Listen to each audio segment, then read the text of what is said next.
الحمد لله وكفى وسلام على عباده الذين اصطفى أما بعد قال النبي صلى الله عليه وسلم شعبان شهري ورمضان شهر الله أو كما قال رسول الله صلى الله عليه وسلم হিজরি সন 1446 হিজরি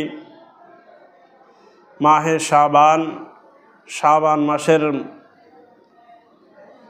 এই সময় আর 2025 সাল এই কথা তো আমাদের সকলেরই মনে থাকে, কিন্তু কথা হলো ইসলামিক হিসাবে যেটা মাস, এই মাস শুধুমাত্র রমজান মাস আর মুহররম মাস আসার সাথে সাথে মানুষের মনে পড়ে যে এটা মুহররম মাস, কিন্তু মুহররম মাস দিয়েই যে হিজরি সনের আরম্ভণী হয়, যেরকমভাবে ইসলামিক মাসে জানুয়ারি থেকে শুরু হয়, এরকমভাবে যে ইসলামিক হিজরি সনের যেটা আপনার মুহররম মাস থেকে হয়, এটা অনেক মানুষই আমরা জানি না।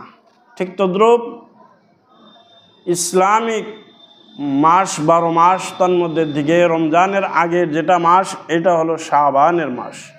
বর্তমান যে মাসে আমরা অতিক্রম করতেছি এটা হলো শাবান মাস। শাবান মাস সম্পর্কে মহান নবীজি সাল্লাল্লাহু আলাইহি ওয়াসাল্লাম বলেছেন, শাবান ও শাহরি, শাবান হলো আমার মাস, রমজান ও শাহরুল্লাহ, রমজান মাস হলো স্বয়ং আল্লাহ রাব্বুল আলামিনের। একথা নবীজি সাল্লাল্লাহু আলাইহি ওয়াসাল্লাম বলেছেন। কিন্তু আমাদের দরকার এই শাবান মাস কীরকমভাবে আমরা যাপন করব, আর রমজান মাস কীরকমভাবে আমরা রমজান মাসে রোজা, যেটাকে সোম বলা হয়, তারাবি যেটাকে সালাত বলা হয়, আর তার সাথে সাথে সম্পূর্ণ গুনাহের কাজ থেকে আমরা কি বিরত থাকব, এই মাসের ওই রমজান মাসের সাথে শাবান মাসের সম্পর্ক আছে কিনা। এক হিসাবে যদি করার জন্য যাওয়া হয় তাহলে অবশ্যই রহিয়াছে, কারণ শাবান মাস সকল কাজ করার আরম্ভণীতে ট্রেনিং হয়, আর রমজান মাসের যেটা ট্রেনিং এটা শাবান মাস থেকে নিতে হয়। অনেক আকাবিরিন একরাম ওনারাও রমজান মাস আসার আগে এই শাবান মাসে বেশি বেশি করিয়া ওনারা ইবাদত ও বন্দেগী করতেন, যাতে রমজান মাস আসার সাথে সাথে কোনো অসুবিধার সম্মুখীন হওয়া যায় না। আর রমজান মাস যেটা রোজা 29টা হোক বা 30টা হোক যেটা রাখা হয়, এটা ট্রেনিংয়ে শাবান মাসে নিতেন। জনাবে নবী করিম সাল্লাল্লাহু আলাইহি ওয়াসাল্লাম উনি সাহাবায়ে কেরাম রিদওয়ানুল্লাহি তাআলা আলাইহিম আজমাইনদেরকে তাকিদ করতেন যে এই মাসে বেশি বেশি করিয়া রোজা রাখো, যাতে এই মাসে রোজা রাখার ফলে আগামীতে যেটা রমজান মাস আসতেছে এই রমজান মাসে যাতে কোনো রোজা রাখার ব্যাপারে অসুবিধার সম্মুখীন হওয়া যায় না। আর আমাদের হুজুররা, আমাদের যেনারা মুরব্বী ছিলেন, ওনারাও বলেছেন যে এই মাসে বেশি বেশি করিয়া সদকা করা, দান ও খয়রাত করা, মানুষের কাছে মহাব্বতের পয়গাম পৌঁছানি, এটা আমাদের জন্য দরকার। আর এই মাসে রোজা রাখা অত্যন্ত এর জন্যই দরকার, যাতে আগামী যেটা মাস আসতেছে কিংবা তো আসবো, ওই মাসে যাতে আমাদের রোজা রাখতে কোনো অসুবিধার সম্মুখীন হয় না, এর জন্য বলা যেত। আর এই মাসে যেটা শবে বরাত বলা হয়, এ রাত্রে অনেক ফজিলত, এই রাত জাগ্রত করলে আল্লাহ রাব্বুল আলামিন অনেক সওয়াব দিয়ে আমাল করেন। এই রাত জাগ্রত করার ব্যাপারে অনেক মতভেদ রহিয়াছে, ওই মতভেদের দিকে না গিয়ে আমি একটা সুন্দর একটা পয়েন্টের কথা আপনাদেরকে বলার জন্য চাইতেছি। সেটা হলো এরকম যে এই মাসের যেটা 15ই আপনার রাত আসতেছেন, এই রাত্রে যদি আমরা ইবাদত বন্দেগী করি, এই ইবাদত বন্দেগী আমাদের মনের যেটা আকাঙ্ক্ষা কীরকমভাবে গুনাহের কাজ থেকে বিরত থাকা যায়, নেকির দিকে অগ্রসর হওয়া যায়, আর নেকি কীরকমভাবে করলে আল্লাহ রাব্বুল আলামিন রাজি হবেন, এগুলার কিছু একটা আমলি মশক হবে। এই আমলি মশকটা রমজান মাস আসার সাথে সাথে ওই আমলি মশকটা আমাদের কোনো অসুবিধার সম্মুখীন হবে না। রমজান মাস আসার সাথে সাথে বহুত মানুষদেরকে দেখা যায় যে 3 দিন কিংবা তো 4 দিন কিংবা তো 5-6 দিন রোজা রাখার সাথে সাথে মানুষ কাতর হয়ে যায়।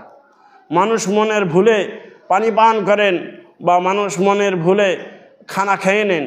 যদি এই মাসে যদি আমরা যদি আমলি মাস্ক করি, যদি এই মাসে যদি আমরা সেগুলো বস্তুর প্রতি যদি দায়িত্ব বোধ করি, তাহলে রমজান মাস আসার সাথে সাথে আমাদের মনে যে সময় খাওয়ার জন্য মনে ইচ্ছা করবে, ওই সময় আমাদের মনে হবে না অবশ্যই আমরা রোজা রেখেছি।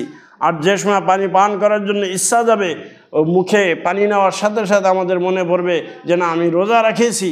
আর রোজা এমন একটি বস্তু যেটার যাজা, যেটার ফল, যেটার বদলা স্বয়ং আল্লাহ রাব্বুল আলামিন দিবেন। স্বয়ং আল্লাহ রাব্বুল আলামিন কীরকমভাবে দিবেন?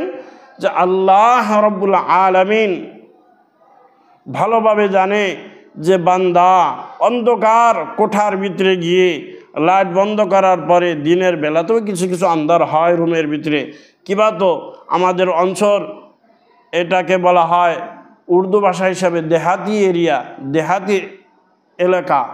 আর টাউন বাজারে যাওয়ার পরে আমাদেরকে গ্রামাঞ্চল হিসাবে মানুষের পরিচয় দেয়।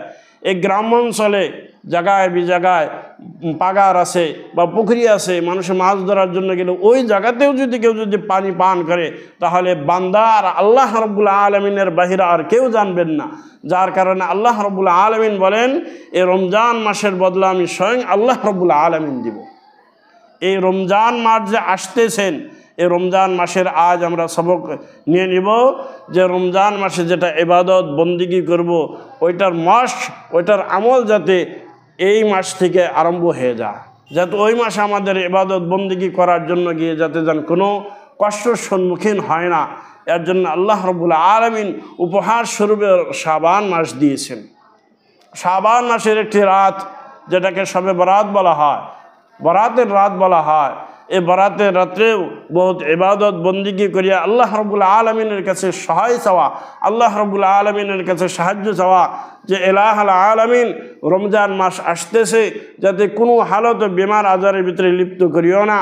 ও আল্লাহ, রমজান মাসে যাতে সহি সালিমভাবে কোরআন খতম যাতে আমরা শুনতে পারি, হাফিজেরা যাতে যান দোয়া করে আল্লাহ যাতে কোনো অসুবিধার সম্মুখীন ফালাইও না, আমি যাতে সুন্দরভাবে 27 রমজান পর্যন্ত কিবাতে ঈদের আগ দিন পর্যন্ত যাতে সহি সালিমভাবে কোরআনুল কারীম যেরকমভাবে তুমি নাজিল করেছো ওই রকমভাবে যাতে আমি মুক্তাদিরকে শুনাইতে পারি।